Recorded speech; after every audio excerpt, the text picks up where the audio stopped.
ಹರೇ ಶ್ರೀನಿವಾಸ. ಎಲ್ರಿಗೂ ನಮಸ್ಕಾರ ಸ್ನೇಹಿತರೆ. ಫಾಲ್ಗುಣ ಮಾಸದ ಕೃಷ್ಣ ಪಕ್ಷದ ಏಕಾದಶಿ ಪಾಪ ವಿಮೋಚನಿ ಏಕಾದಶಿ ಅಂತ ಈ ಏಕಾದಶಿಯನ್ನು ಕರೆಯಲಾಗುತ್ತೆ. ಈ ಏಕಾದಶಿಯನ್ನು ನಾವು ಮಾರ್ಚ್ 15ನೇ ತಾರೀಕು ಭಾನುವಾರ ಆಚರಣೆಯನ್ನು ಮಾಡ್ತಾ ಇದ್ದೀವಿ. ಮಾರ್ಚ್ 14ನೇ ತಾರೀಕು ಶನಿವಾರ, ನಾಳೆಯ ದಿವಸ ದಶಮಿಯ ಆಚರಣೆ ಇರುತ್ತೆ. 15ನೇ ತಾರೀಕು ಭಾನುವಾರ ಏಕಾದಶಿಯ ಆಚರಣೆ, 16ನೇ ತಾರೀಕು ಸೋಮವಾರ ದ್ವಾದಶಿಯ ಆಚರಣೆ ಇರುತ್ತೆ. ಈಗ ಫಾಲ್ಗುಣ ಮಾಸದ ಕೃಷ್ಣ ಪಕ್ಷದ ಏಕಾದಶಿ ಪಾಪ ವಿಮೋಚನಿ ಏಕಾದಶಿಯ ಮಹತ್ವವನ್ನು ನಾವು ತಿಳ್ಕೊಳ್ಳೋಣ ಸ್ನೇಹಿತರೆ.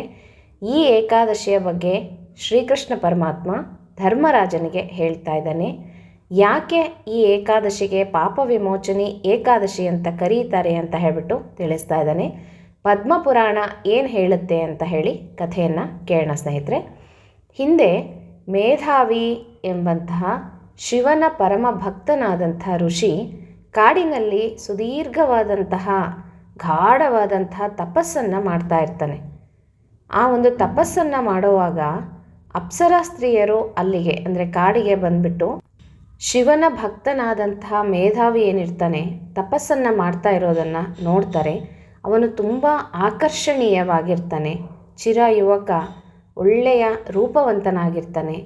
ಈ ಒಂದು ಮೇಧಾವಿಯನ್ನು ಕಂಡು ಆ ಒಂದು ಅಪ್ಸರಾ ಸ್ತ್ರೀಯರು ಈ ಋಷಿಯನ್ನು ಹೇಗಾದರೂ ಮಾಡಿ ಒಲಿಸ್ಕೊಳ್ಬೇಕು ಅಂತ ಹಂಬಲದಿಂದ ಮಂಜುಘೋಷ ಎಂಬಂತಹ ಅಪ್ಸರೆ ಅವರ ತಪಸ್ಸನ್ನು ಕೆಡಿಸಲು ಪ್ರಯತ್ನವನ್ನು ಮಾಡ್ತಾಳೆ. ಏನೇ ಪ್ರಯತ್ನ ಮಾಡಿದರೂ ಸಹ ಋಷಿಯ ಏಕಾಗ್ರತೆಯನ್ನು ಹಾಳು ಮಾಡಲಿಕ್ಕೆ ಸಾಧ್ಯನೇ ಆಗೋದಿಲ್ಲ. ಅಷ್ಟು ಒಂದು ಗಾಢವಾದಂತಹ ತಪಸ್ಸನ್ನು ಅವರು ಮಾಡ್ತಾ ಇರ್ತಾರೆ. ಆಗ ಆ ಒಂದು ಅಪ್ಸರಾ ಸ್ತ್ರೀ ಏನು ಮಾಡ್ತಾಳೆ ಅಂತಂದರೆ, ಋಷಿಯು ತಪಸ್ಸನ್ನು ಮಾಡ್ತಿದ್ದಂತಹ ಸಮೀಪದಲ್ಲೇ ಒಂದು ಗುಡಿಸಲನ್ನು ಹಾಕ್ಕೊಂಡು ಅಲ್ಲಿಯೇ ವಾಸಿಸಲಿಕ್ಕೆ ಪ್ರಾರಂಭವನ್ನು ಮಾಡ್ತಾಳೆ. ಹೇಗಾದರೂ ಮಾಡಿ ಆ ಒಂದು ಮೇಧಾವಿ ಅನ್ನುವಂಥ ಋಷಿಯನ್ನು ಒಲಿಸ್ಕೋಬೇಕು ಅನ್ನುವಂಥ ಒಂದು ಆಸೆಯಿಂದ ಅಲ್ಲೇ ಒಂದು ಗುಡಿಸಲನ್ನು ಹಾಕ್ಕೊಂಡು ವಾಸಿಸ್ತಾ ಇರ್ತಾಳೆ. ತನ್ನ ಒಂದು ಸುಶ್ರಾವ್ಯವಾದಂಥ ಕಂಠದಿಂದ ಹಾಡುಗಳನ್ನು ಹಾಡ್ತಾ ಇರ್ತಾಳೆ. ಹೇಗಾದರೂ ಮಾಡಿ ಮೇಧಾವಿಯ ತಪಸ್ಸನ್ನು ಭಂಗಪಡಿಸಬೇಕು ಅಂತ ಹೇಳಿ ಪ್ರಯತ್ನವನ್ನು ಮಾಡ್ತಾ ಇರ್ತಾಳೆ. ಆಕೆ ಎಷ್ಟು ಸುಂದರವಾಗಿ ಹಾಡ್ತಿದ್ಲು ಅಂತಂದರೆ ಕಾಮದೇವನಾದಂಥ ಮನ್ಮಥನೂ ಕೂಡ ಆಕೆಯ ಹಾಡಿಗೆ ಪ್ರಭಾವಿತನಾಗಿ ಬಿಡ್ತಾನಂತೆ. ಅಷ್ಟೊಂದು ಸುಶ್ರಾವ್ಯವಾಗಿ ಹಾಡ್ತಾ ಇರ್ತಾಳಂತೆ.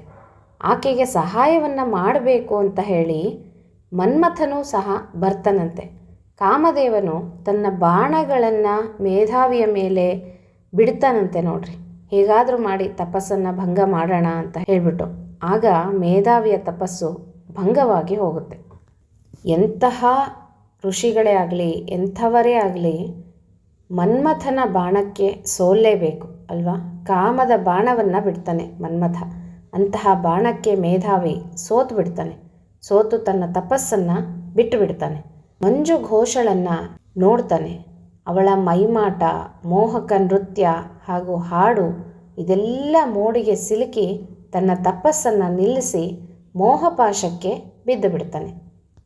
ಹೀಗೆ 57 ವರ್ಷಗಳ ಕಾಲ ಅವರಿಬ್ಬರೂ ಸಹ ವೈವಾಹಿಕ ಜೀವನವನ್ನು ನಡೆಸ್ತಾರೆ.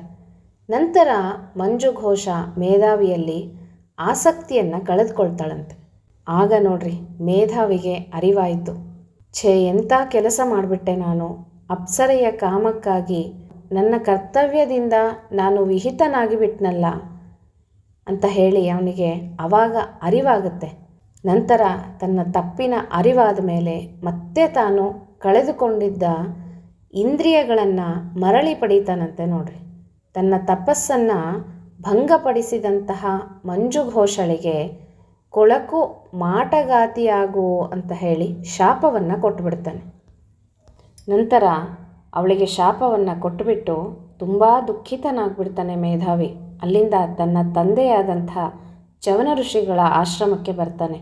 ಅಲ್ಲಿ ನಡೆದಂತಹ ಎಲ್ಲ ವೃತ್ತಾಂತಗಳನ್ನು ಹೇಳ್ತಾನೆ ತನ್ನ ತಂದೆಗೆ. ತಾನು ಮಾಡಿದಂಥ ಪಾಪ ಕೃತ್ಯಗಳಿಂದ ಪಾರಾಗುವಂಥ ಪರಿಯನ್ನು ತಿಳಿಸ್ಬೇಕು ನನಗೆ ಅಂತ ಹೇಳಿ ವಿಧ ವಿಧವಾಗಿ ಬೇಡ್ಕೊತಾನೆ. ಆಗ ಚವನ ಋಷಿಗಳು, ಮಗನೇ, ಸದ್ಯದಲ್ಲೇ ಬರುವಂಥ ಪಾಪ ವಿಮೋಚನಿ ಏಕಾದಶಿಯನ್ನು ಭಕ್ತಿಯಿಂದ ಆಚರಣೆಯನ್ನು ಮಾಡು. ಇದೇ ನಿನ್ನ ಪಾಪಕೃತ್ಯಗಳಿಗೆ ಪರಿಹಾರ ಅಂತ ಹೇಳ್ತಾರೆ. ನಂತರ ಇದೇ ಒಂದು ಪರಿಹಾರವನ್ನು ಮಂಜು ಘೋಷಳಿಗೂ ತಿಳಿಸ್ತಾರೆ.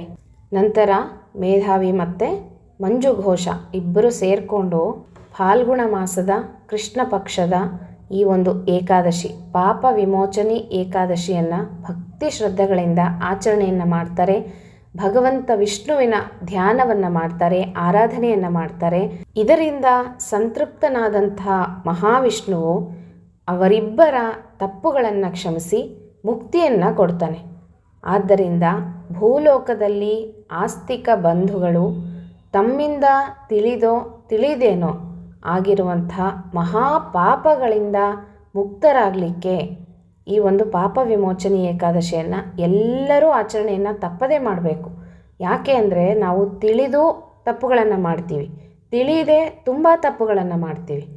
ಅಂತಹ ತಪ್ಪುಗಳಿಗೆ ತುಂಬ ಪಾಪಗಳು ನಮ್ಮನ್ನು ಬಂದು ಸುತ್ತಿಕೊಂಡಿರುತ್ತೆ. ಆ ಪಾಪಗಳನ್ನು ನಾವು ಹೇಗೆ ಪರಿಹಾರ ಮಾಡ್ಕೋಬೇಕು, ಯಾಕೆ ನಮಗೆ ಪದೇ ಪದೇ ಪದೇ ಕಷ್ಟಗಳು ಬರ್ತಾ ಇರುತ್ತೆ ಅಂತಂದರೆ ಪಾಪಗಳಿಂದನೇ ಕಷ್ಟಗಳು.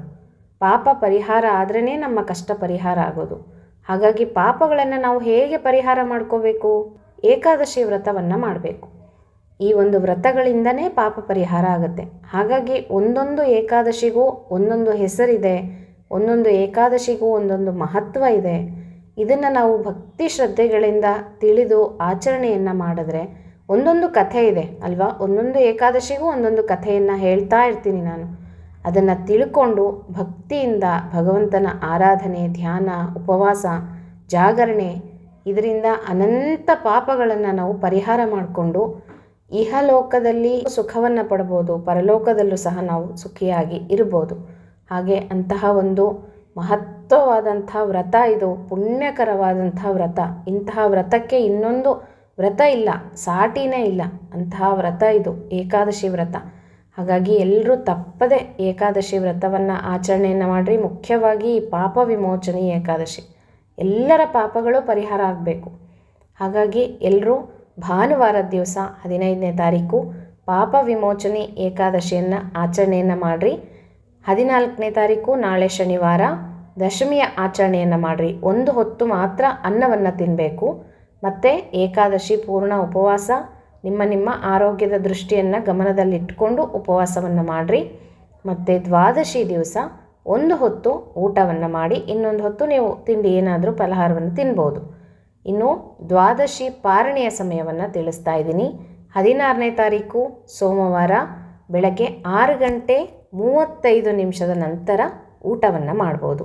ಮತ್ತು ಇನ್ನೊಂದು ಮುಖ್ಯವಾದ ವಿಷಯ, ಅವತ್ತಿನ ದಿವಸ ದ್ವಾದಶಿ ಸ್ವಲ್ಪ ಹೊತ್ತ ಇದೆ, ಅಂದರೆ 8:30 ಒಳಗೆ ನೀವು ಪಾರಣೆಯನ್ನು ಮುಗಿಸ್ಕೊಂಡ್ಬಿಡ್ಬೇಕು. ಯಾಕಂದರೆ ದ್ವಾದಶಿ ತಿಥಿ ಹೊರಟೋಗ್ಬಿಡುತ್ತೆ.